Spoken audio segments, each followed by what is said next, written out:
This Dubai World Cup update is proudly brought to you by Betting World, and we are very grateful to them for having afforded us the opportunity to come and see the string of Michael de Kock, the string of Herman Brown Jr., and of course to see the likes of Patrick Shaw, Jeff Lloyd, Glyn Schofield, and various other competitors, including Tony Millard, who have come to compete from Hong Kong. It really is an absolutely star-studded array, and we call it the World Cup of horse racing, we call it the Olympics of horse racing, and it is just that. First of all, we're going to have a chance to speak to Patrick Shaw, who is of course the trainer of Rocket Man, the defending champion of last year's Golden Shaheen. He's drawn in pole position 1, and he seems to have come through his preparation very well. Here's Patrick Shaw. Yeah, it's always a big bonus because you don't have to do all the hard work, especially when you've got speed yourself. So Felix can play whichever way he wants it. If he wants to make them work on the outside, he can make them work. If they want to try to go faster than him, then let them go. And I think Felix will know exactly what to do.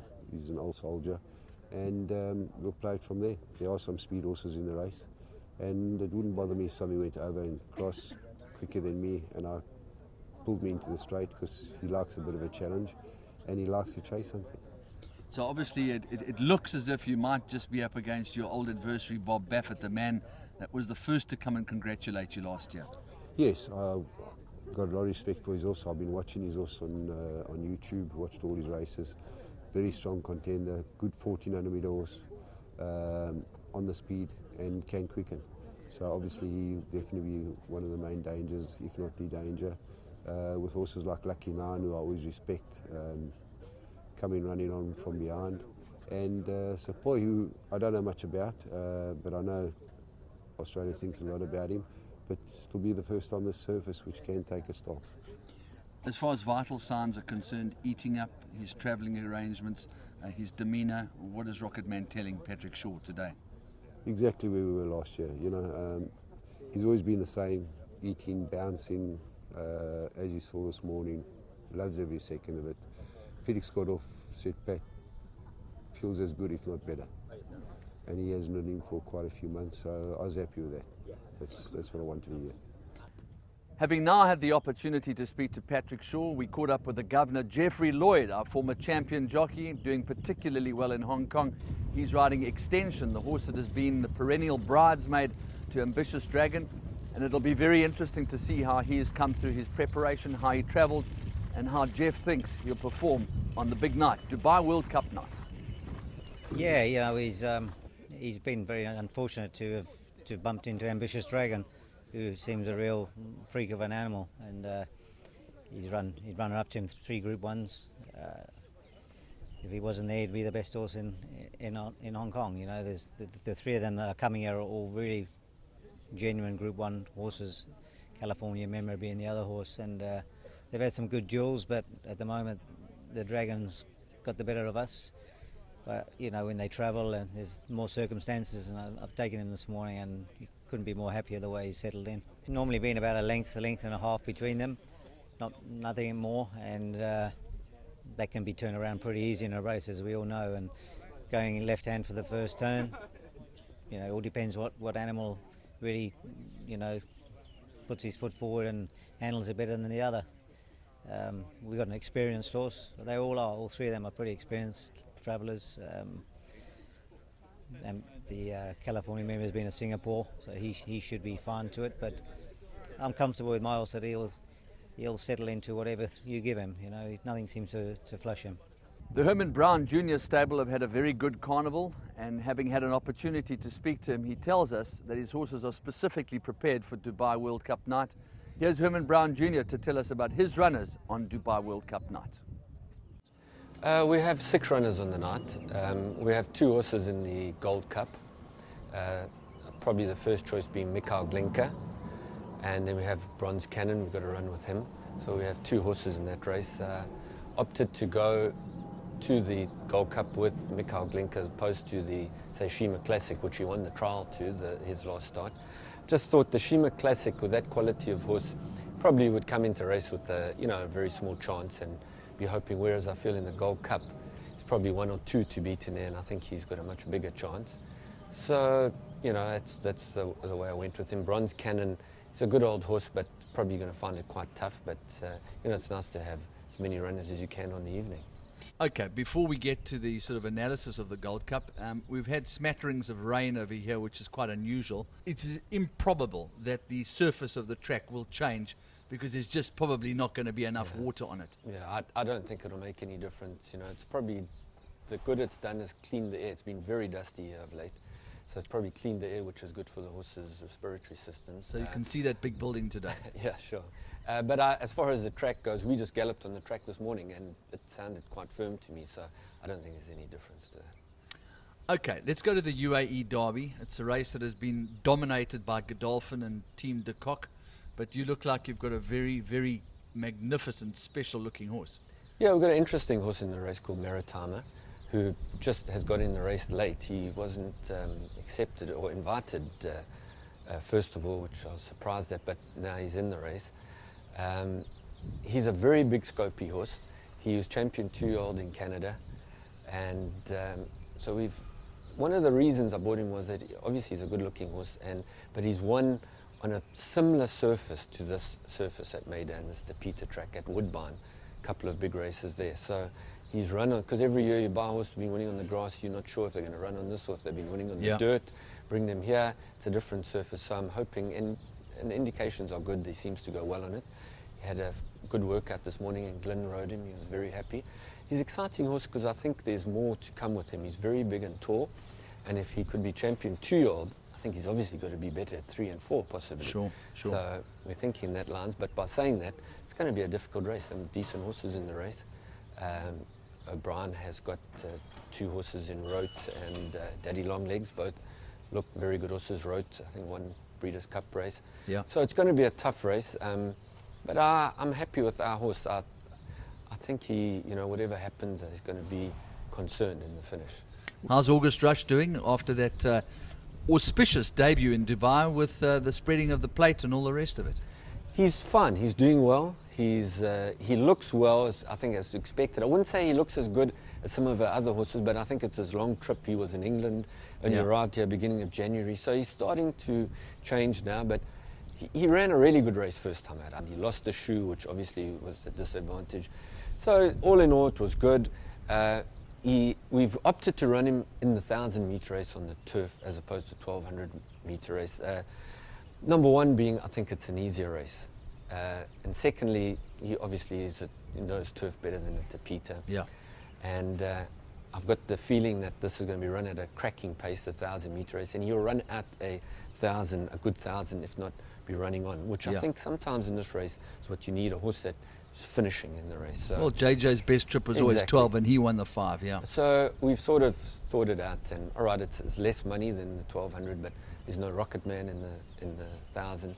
So we've taken our chances that route. The horse is really well. You know, he was fit a couple of weeks ago. We had him bred. So since then we've just messed around back to with him and tried to sharpen him up as much as we could, keep him feeling well. And I think he's well. He's a difficult horse to assess because he's quite a tall, leggy horse. He's an unusual looking horse for a sprinter. Walks around sort of half dead half the time, but the minute you turn him around on the track, he's alive. So he's quite a hard horse to assess, but he's well in himself, and I think you're going to find that race, probably the first 6 horses are going to be within a couple of lengths each other. So I think it's going to be a close finish, and you could run 5th and get beaten a length kind of thing. So it's going to be a bit of luck in that race. Okay, so we've covered the 2 in the Gold Cup, the 1 in the Derby, the 1 in the sprint, the Alquaz sprint. You've got 2 left, and who are they? Well, we have Duck Scholar. We've left him in the Godolphin Mile. I wasn't going to run him because we ran him in the trial. He ran badly, got a lot of kickback. He drew well, was on the rail, and got a lot of kickback. We scoped him after the race, and he was just full of sand, and sort of said, well, we're not going to run him again. And then we kept him in training because I'm thinking of taking him to Hong Kong, and the horse is going really well. We're offered a run in the Godolphin Mile. So we're hoping he's not going to draw like a low good draw. We're hoping he's going to draw probably 10. It's probably better on this track. Keep him out the Keep him a bit wide, because his actual work on the track is not bad. But in race conditions, it's totally different when you've got all this stuff coming back at you. So he's a tough horse that probably will appreciate the run. So we're going to take a chance and run him. So we're going in the race with sort of hoping more than being confident. See how he goes. but he has ability. He's not a bad horse at all. And then if he comes at this race, well, we're thinking of taking him to Hong Kong or to Kiwi Singapore, Cup. so Yeah. keep him up to that sort of racing fitness and go from there. But we're sort of, hoping more than confident, but it's not beyond him to run a good race. So he's in there, and we'll see how it goes, And then our final run on the night will be Green Destiny.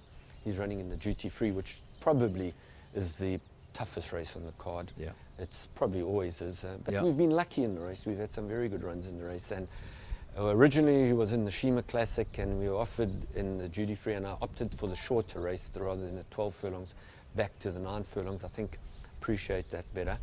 The horse is going really well. He looks fantastic. He's moving fantastically, and he worked really well this morning. Linda's happy with him. He's the kind of horse too, is a hold-up horse. He's got very good turn of foot. So he's, he needs that kind of race where they go a good pace, get a position, come with a rattle at the finish. But More like Lingari than like Chapik. Correct. Yeah. You've got a good turn of foot. And but as I say, it's probably the hardest race on the night. There's some really good horses. You've got all these Hong Kong horses in the race. It's going to be really tough. But I don't think anybody's in the race saying, really, I think I can win. Everybody's there thinking, well, I've got a chance, hoping for the best. Yeah. And so, those are our runners on the night. But more than anything, they're all well at this particular time. I think they're all fit. And so now we just need the luck on the night, and, who knows.